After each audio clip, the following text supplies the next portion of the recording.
Welcome, everybody.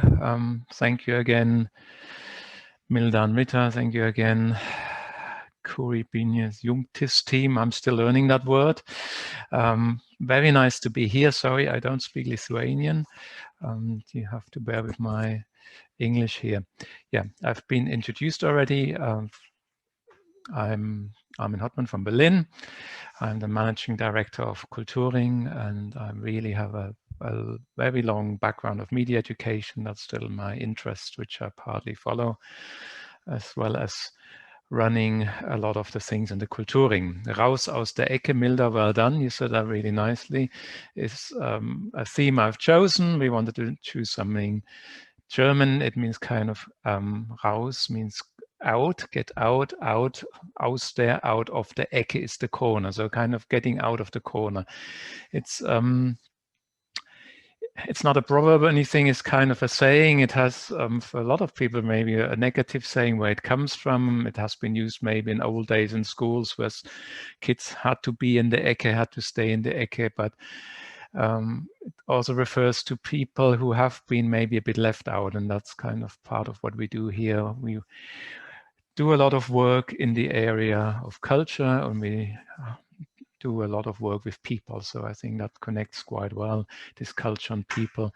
And that's what I would like to talk about.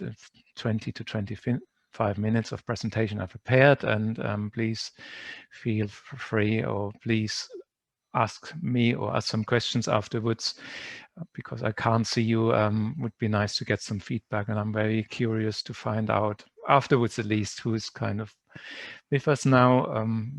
I understood this is a Lithuanian audience today. I understood this is people working in culture, in organizations, or maybe freelance, or maybe volunteers, or whatever else. So I do hope I have some interesting things for you to say. Good, let's get started. I've chosen a picture of one of our houses, our institutions. We have 15 places across Berlin.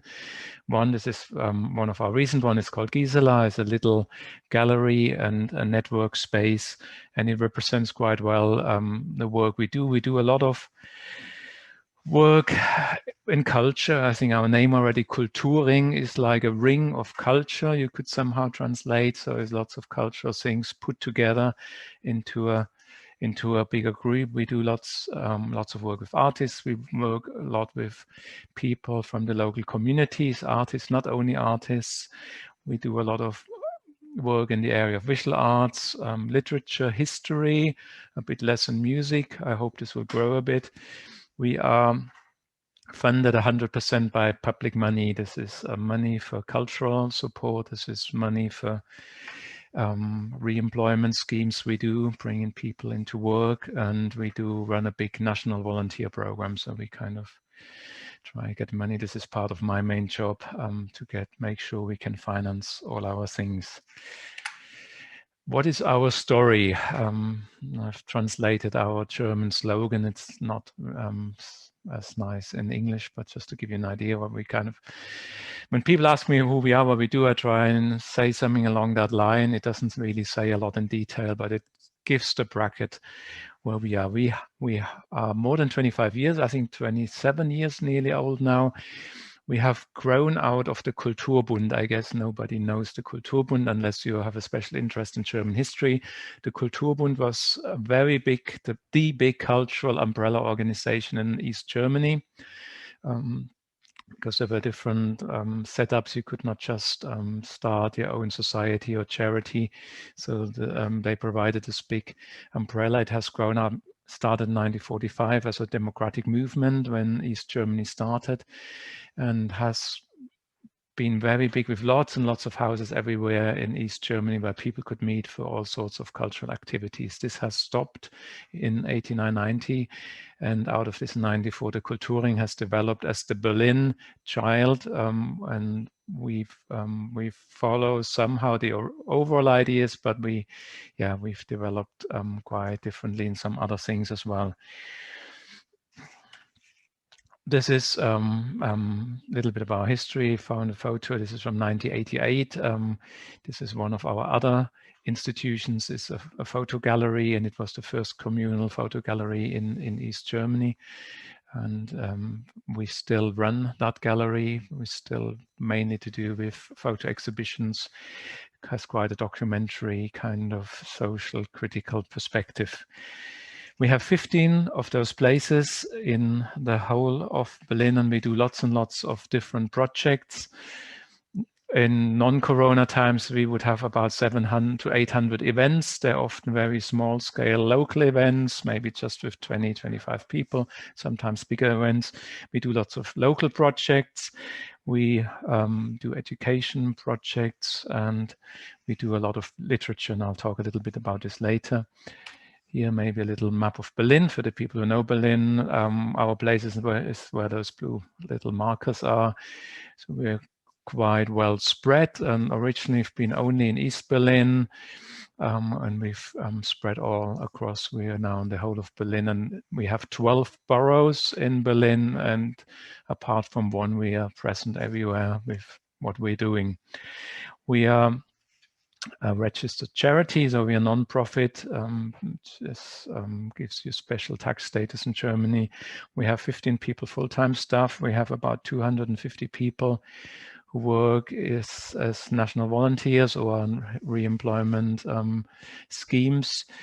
We have about 200 members, so people who just like become member of a charity kind of thing. So it's about good 400 people who are somewhere active or less active.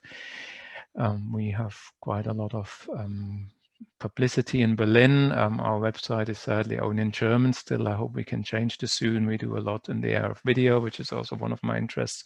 We have a bi-monthly printed magazine where we reach different people. So it's a lot of things happening, and that brings me to the next slide. I kind of wondered what I can bring across in 20-25 minutes about what we do. And I've liked this piece of art from Götz Badke, and it kind of reminds me of the work, how it feels sometimes. There's this big thing in front of me, and it's not really straight. It's kind of a bit crinkled up. It's quite interesting. It has different shades of gray. There's a bit of light and a bit of shadow, and that's how it feels a little bit. Because we have lots of ideas, we try and help, we're really trying to help, and that's why that is in the title. We try and help people, we try to help them to develop and grow. We work hard on how we offer spaces and what kind of ideas we offer, but at the same time we are dealing with people, and that's what I wanted to say before I do my 3 short cases. It's also a word of warning. It's, as you know, it's easy to give all kind of ideas out, but reality is not always as positive and as nice, and we have lots of conflicts. We have lots of problems where teams don't work, and where we had nice plans and the reality in the end looked quite different. So just take that with a grain of salt, what I'm saying, and take out the good things you like, and be aware not everything is working out perfectly.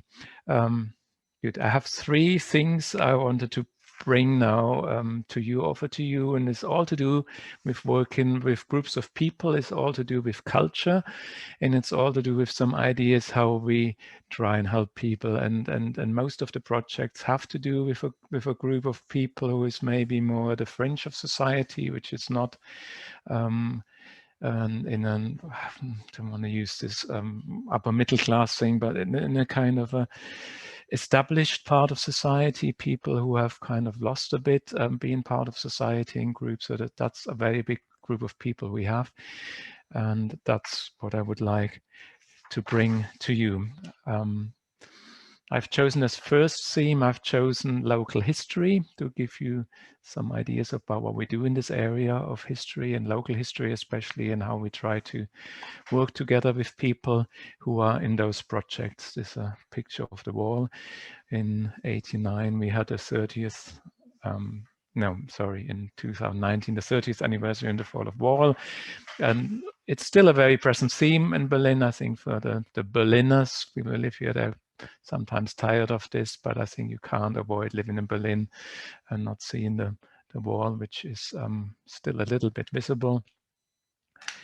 And we've also, because of our historical background, what I said earlier, growing out of the Kultuuring, we've always done a lot of history projects. Most projects deal with certain neighborhoods. We rarely do something global about the whole of Berlin, or even Germany is very much neighborhood-based. Berlin is a very much neighborhood-based city. We call it Kiez, K-I-E-Z, and a lot of things happen in the Kiez, and we kind of look, especially for personal stories, but we try and go back as well. We also encourage people to look in stories from their parents or grandparents.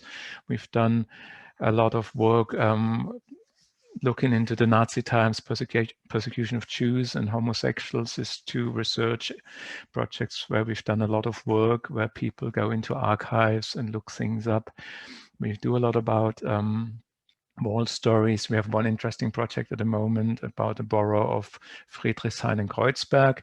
It's, I think it's no, it's not. There's another one. It's one of the two boroughs which have a former east and former west part. Friedrichshain is in the east part, Kreuzberg is in the west part. Maybe you know Kreuzberg, the name, and the wall goes in the middle through it. So this is quite an interesting thing in terms of history, and we have teams writing about their personal history, what they've heard, what they experienced. We have lots of volunteers contributing. We have people taking photos, people making little sketches, drawings, doing events about it, presenting things online. What are the goals behind it? We're quite keen that people get a space to voice their stories, to say what they've experienced, and we try and do that in a more protected environment, first of all, in small groups, because sometimes it can be also quite personal. We want to help our people to deal with the past, and we are not psychologists or anything, or counselors, but we want to give the space that people can talk about it, and can talk about if there's any issues which they wanted to talk about for a long time, haven't got anybody else. We have many people working with us who are quite isolated, so we want to give that space. We want to help people to become more aware where they come from, and maybe see how history has been for somebody else. And this quickly goes into this idea, the writing of history, where we have all been conditioned with history lessons in school, which are often quite global and factual, and often not so much. And it's nice to see that it's really changing about the personal story. So that's one thing we're very keen to bring out. And again, we're quite keen to connect those stories with the neighborhoods, to on a very light level of what has happened to that, or what was happening in that house 50 years ago, or in that neighborhood, but also what have those people been doing, as a kind of a means to build up kind of a portfolio, a collection of stories, of photos of different neighborhoods. On the right, you see a little photo. That's a place where, not a real wall, but the fence was, you can see you are leaving the American sector, and the background is what it looks now. So it's all become quite green. That was one project which I'll mention later, which is actually shifting walls. It's a project where I work together with Milda and her team. It's a European project for young people. It's about personal photo stories they're doing for Instagram or for the website. We have quite a few countries involved, and this is a little advert I'm running here. If you're interested in that idea of European history of the last 30 years, if you work with young people in youth groups or in school or somewhere, please, maybe it's the most easy if you contact Milda and her institution. We would be very happy to get more people involved in our project. Case number 2, median points. This has to do with literacy. Median is very similar to the English word media, so it's a word actually I don't like so much, where you combine German and English. It's media points. So it's basically a kind of a media bookshop mainly. You see down there we have 8 of those, one of our bookshops. The core idea is we get books given for free from people, often again people from the neighborhood, and we give them out for free. Especially for people in need, people who can't afford to buy books. We give it to everybody. If people think they can afford giving us €1, then can put in a little box, but the core idea is really that is for people who can't afford books. And we collect all sorts of things. I've put down CDs, vinyls, also VHS tapes are actually still around. A bit alien for me as a media person, but people still like tapes. Yeah, records have become popular again, so we're quite trendy in that sense, which is a bit funny because I don't think we're like kind of trendy in that sense, but that is an audience. We do a lot of stuff. Didn't see another photo. We have a lot of stuff outside, so we try and offer something for people going past. Also, as a means to pull people into the shop, get interested. We try and encourage this meeting of people from different backgrounds, which is really good for the people who are on our schemes to mix with other people. We have people who into curating the media, how they're organized in the shops, how they're displayed. We use the shop windows for little artistic spaces, often to do with literature. The photo on the right is what one colleague has done about Berlin, the Nazi times. So we try and create some life into those places. Some of the goals I've mentioned already, those are projects where we have many unemployed people, long-term unemployed people. So we have some structures, how we can get people into a daily structure. That's is a very important thing for some people, just to have regular work, to come back into work, to be in a working community, to have some first simple tasks. And we have a lot of mechanical tasks, which is nice. You collect books, you sort them out. We always put a stamp in, which says this has been given to us. It's not to be resold again, because we can imagine some people go around, look for nice books and try and sell them, make money out of this. We try and do sometimes little events in those places where Berlin authors would read something about what I've done, or where we invite other people, where we have discussions with certain things. The shops are normally open during the day, sometimes in the evening. It's try and lower this barrier to engage with books. So people who might not read a lot, give them connect something with their own interest somehow, give them a book, or ask them to look into and come back what they've seen or experienced, to introduce this whole idea of literacy. It's on a low level. We are not an educational institution in that sense, but we like to see this, and we work together with libraries, and they like to work together with us because they have quite a different perspective, and they like kind of our approach. And maybe finally, why we have become quite popular again is this whole idea of reuse, recycling. We are connected with big institutions who work along that line. They're happy to pass that information on, of passing your books on and taking some new books back. I have another photo here. It's another one of those median points, and this is a typical Corona photo. The place is closed, although we've been often allowed. This is a bit of a funny rule in Berlin. We are often allowed to open because we're like a bookshop, and bookshops are allowed. Bookshops have a similar level as a food shop in Berlin. It's quite nice for us. Some people don't think it really makes sense. I think it's very nice for us. But sometimes we have to close, so lots of things are outside, and people can stop and take and ask questions through the window or the door if they want something else.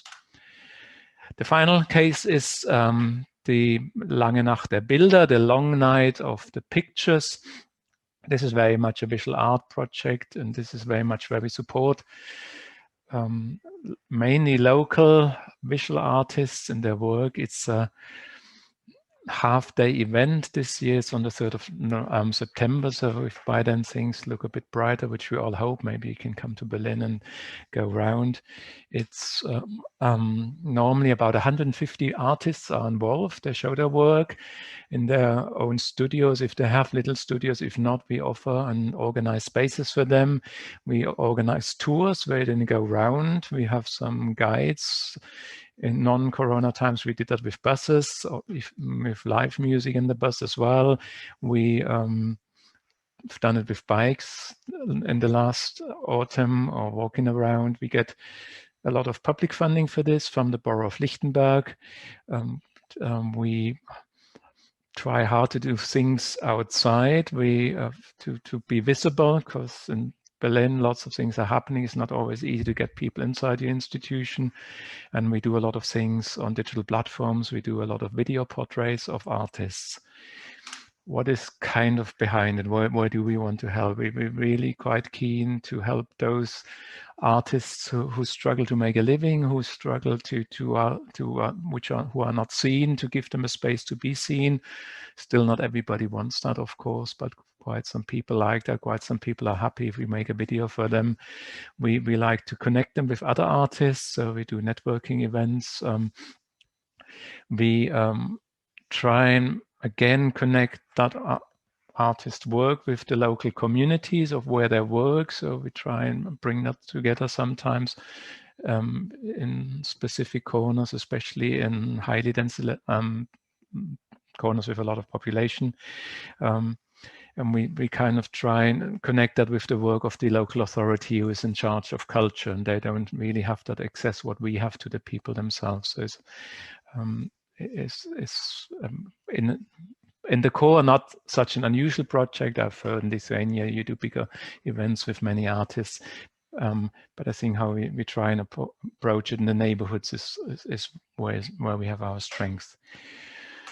Yeah, this is one of the many artists, Peter Tietz. He does a lot of woodwork, which I really like. There's all sorts of things. You can find lots of little video clips on our YouTube channel if you're interested to see what the people do.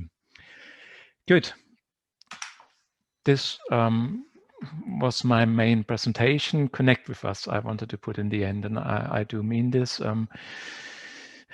We as a Kultuuring, we would like to get more involved with other networks of culture in other countries and places in Europe. Now I've understood that you as an audience today, you're not a network, but maybe a network is developing out of this.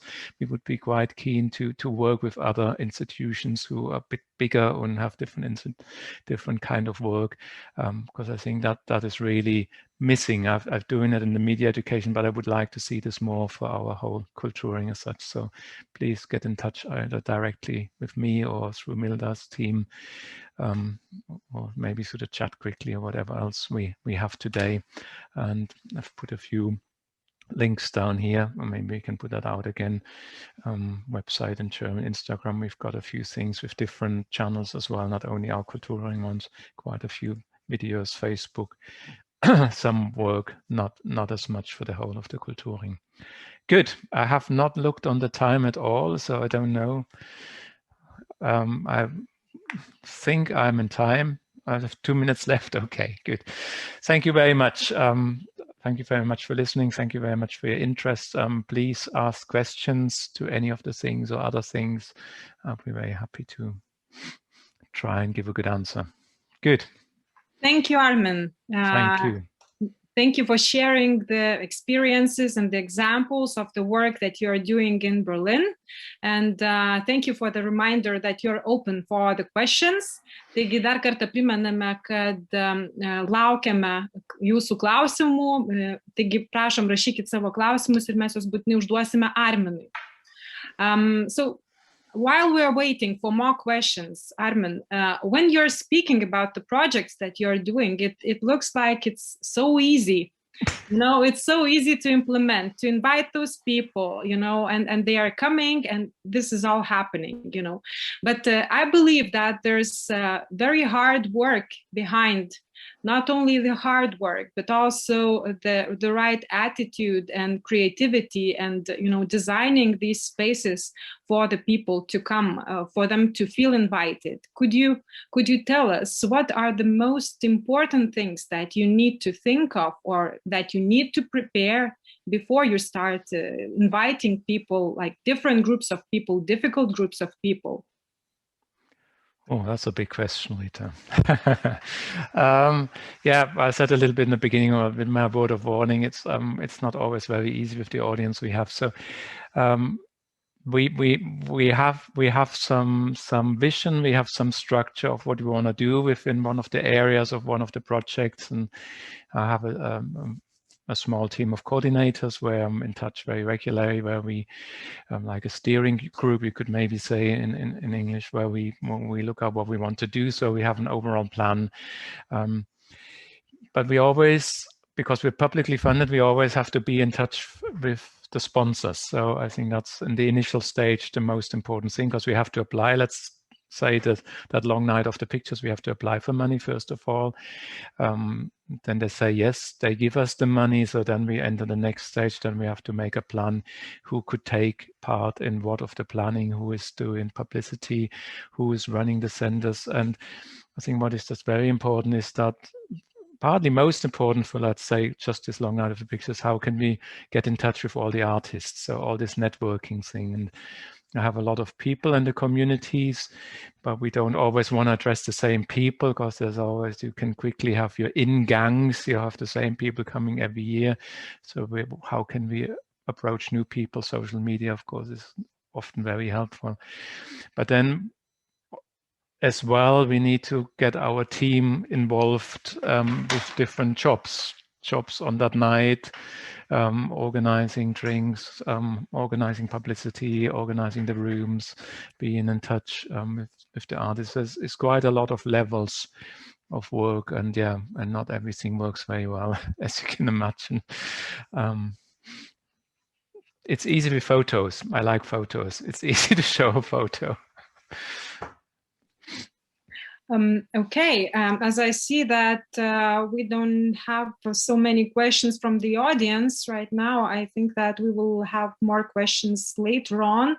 But then I would still like to ask you one more question, maybe not that big compared to the first one, but as I understand, the projects that you are making, these are ongoing projects for years, right? And you're focused on the process of involving people, of inviting people, of giving them the right space to meet and talk and know each other.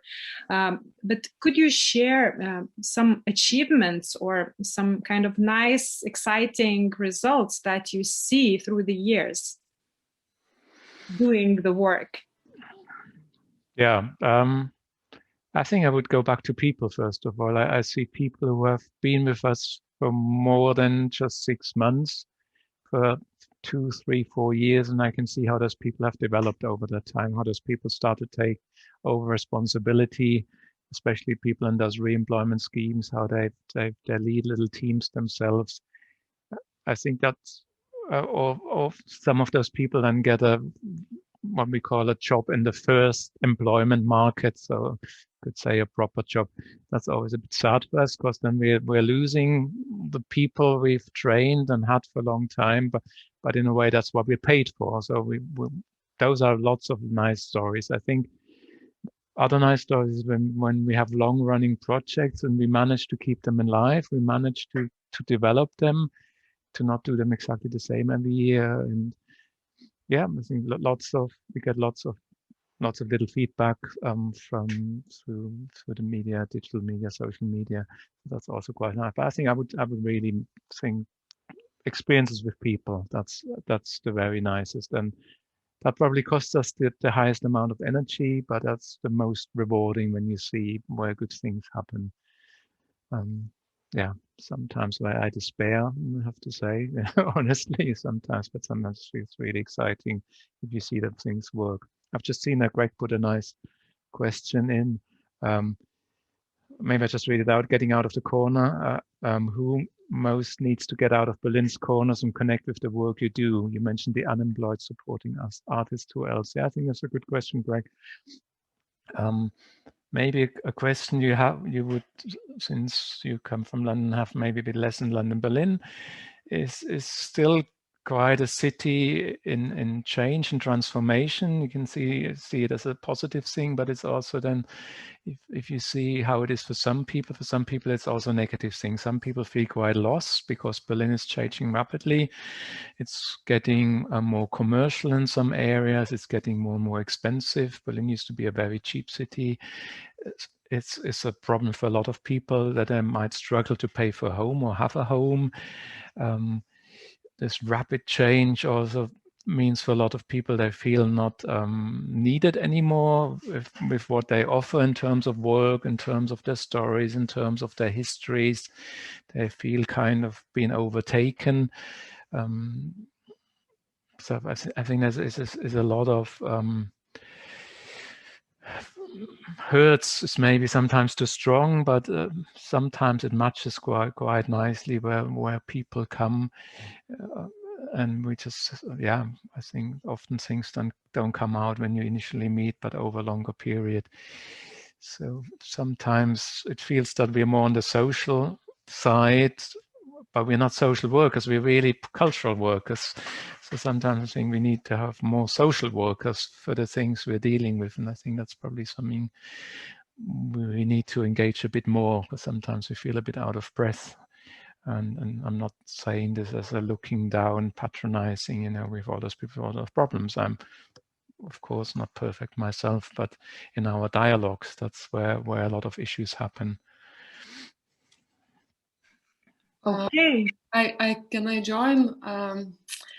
I really want to say I have experienced some of Armin's work in Berlin and online, and I have been in some creative and sharing processes with those people that Armin's organization Kultuuring is reaching out.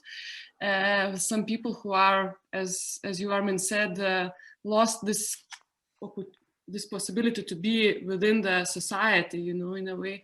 And I think what is very important is that the kind of the need for connection that these people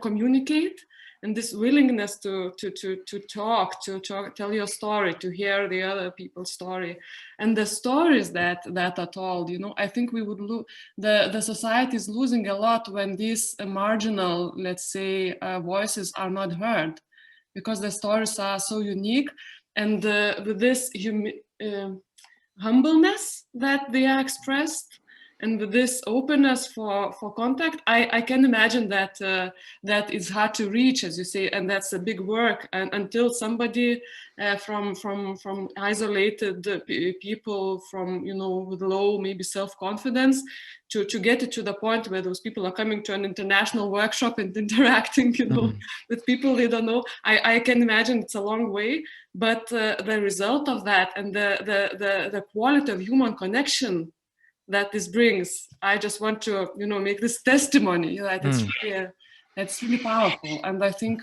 that you have some very specific tools how you make it. And I can understand that it's a huge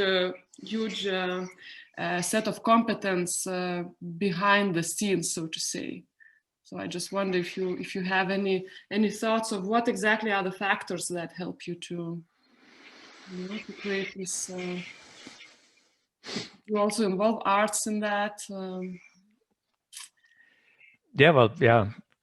Maybe just step back from what you said. I was just wondering a little bit what Greg asked as well. What we have this nice German word Teilhabe in Germany, and it's kind of a, in English you would say to participate, but it's a bit more than participate. It's kind of to own it a bit more yourself. And I think that is a lot of the issues where we're dealing. People feel left out. They feel like they're not have this Teilhabe anymore. And what we try and do, how you ended your question, is we try and do that through culture. We try and do that through cultural events. We try and look for things. Not everybody who joins us has really a big culture. They're not all artists. They don't all have a cultural background. Some have done very different things, but they're somehow interested. So we're not 400 people here who are all artists. But you need to have something which brings you together. And I think those projects, those things we do, like a bookshop, this kind of book media point, it helps tremendously. I think if we would not just really. If we would do social work, we would say people come here, we want to help you. I don't think it would work out, because then it becomes a lot more looking down on you. But what we try and do, we work on something together. I think, I don't know if that answers your question, Milda, but we work on something together, and we try and do that as much as possible in teamwork. That is in the foreground, first of all, and that makes it a lot easier to talk about other things and help with other things. I think that's yeah. Last time when I was there, it was a conversation. Those people were our what's the word? Ludininkai. Witnesses. Yeah. And they were telling their stories about the moment of breaking of the fall of the Berlin Wall. Yeah. So they were in very different positions. They were the sources of knowledge in that situation. So I think it's so much about playing around all these roles. In the median point, it's about those people in bookkeepers. Role. So it's so much about all these different roles that you can play with. I think it's one of those very powerful tools that you create. Yeah, it's right. But since you just mentioned bookkeeping, maybe I should be transparent about this as well. There's a lot of bureaucracy we also have to deal with this kind of amount of people and funding we get, and reports we have to write back to offices, and all the bookkeeping things we have to the rules we have to follow. So I think we couldn't do this kind of size of work if I wouldn't have people in the rather more background to do all this work. Yeah. And Germany is quite bureaucratic, as you might imagine or might know. Switching from bureaucracy to more questions from the audience. So we got a very interesting question.